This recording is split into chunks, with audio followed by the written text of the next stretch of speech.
When will I be loved? Well, looks simple, but gets tougher when one tries to answer. Guys, I am so excited to see the season 2 of this series. Minx, what a weird name. Y'all will thank me for this mind-blowing episode, so sit tight. 6 months later, Minx is front and center of the sexual revolution, and Rolling Stone descends on the bottom dollar offices to interview the gang. To borrow a phrase from this week's show, Joyce Prigger has always had a tendency to be a little bit of a minxy enigma. As a type of mass-market adaptation of The Matriarchy Awakens, she founded Minx as a platform for the publication of her feminist writing. She may have claimed to be okay with porn, but it never really seemed like she was, even if, as this episode demonstrates, she's quite adept at finding a POV in photo shoots. You have to consider whether Joyce's Minx is representative of the rest of the world. It appears like Joyce has put herself in a strange situation given that Doug is out there brandishing gold jackets, and at least 2 distinct varieties of Minx ashtrays. To borrow a phrase from this week's show, Joyce Prigger has always had a tendency to be a little bit of a minxy enigma. As a type of mass-market adaptation of The Matriarchy Awakens,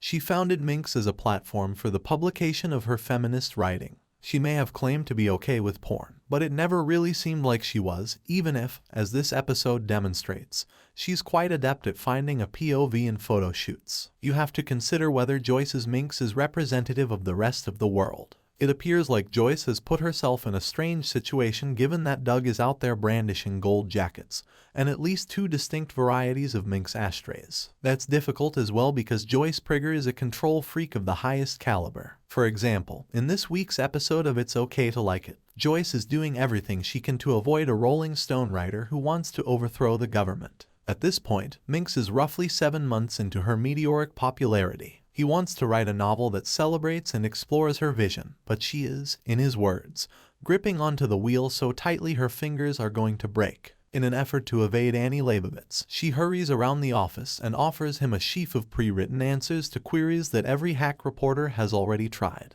Today, it resembles an EPK or something like. According to the reporter Simon Michaels, Joyce may be at the core of the country's revolution, but from what he can gather, she is really just observing from the sidelines. That's accurate, right? While she may have had a sexual encounter with the original Minx model and can hang with the best of them when the group is out at the Tiki Bar, Joyce is not Bambi. Richie is not her. She seems more to be saying, "It's okay if you want to do it, but it's not for me," which is totally acceptable but not particularly seductive in the eyes of the media. If Joyce is Minx, then the public perceives her to be the female Hugh Hefner, fanning herself about in slinky dresses and accosting a number of hot guys. And why is she not the same way? What hinders her progress? She expresses concern to Simon that she is certain to make mistakes because she acquired everything so quickly. And hey, she might even if Simon believes she belongs there. Is Joyce capable of becoming this powerful media personality and celebrity boss? Given that we don't know enough about Joyce, it's difficult to say. We don't know a lot about her past, so you have to wonder what it was, particularly now that we are witnessing Shelley embrace her aggressive and seductive side as the neighborhood badass Bella Larouche. We are aware that she is a little older than Joyce, but their relationship has historically been somewhat one-sided. I'm happy to see that Shelley is getting hers during her party and play nights, as well as everyone else's. She and Lenny appear to be doing a fantastic job of enlivening their union, which is also lovely. Richie has been burning the candle at both ends, we learn in the interim. He was been to as the Picasso of the Pecker by Life magazine, and ever since, he has received invitations to almost everything. He's doing speed, sleeping with models, and arriving late to work.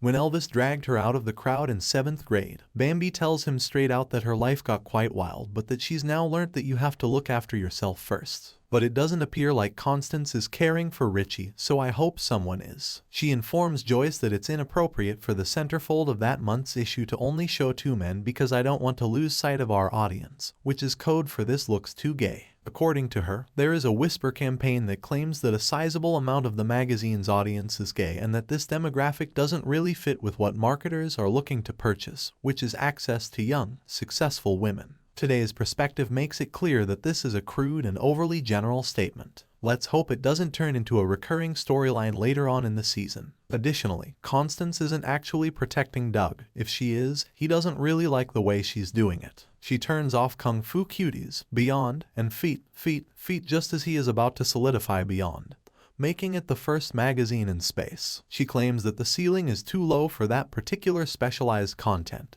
and wants him to concentrate on huge ideas for Minx. I don't even know where he'll go next. The merch already seems like a pretty significant swing, but I'm curious to find out. Don't go anywhere. Like, comments, and subscribe as we prepare another hot review on our next videos. Thank you guys.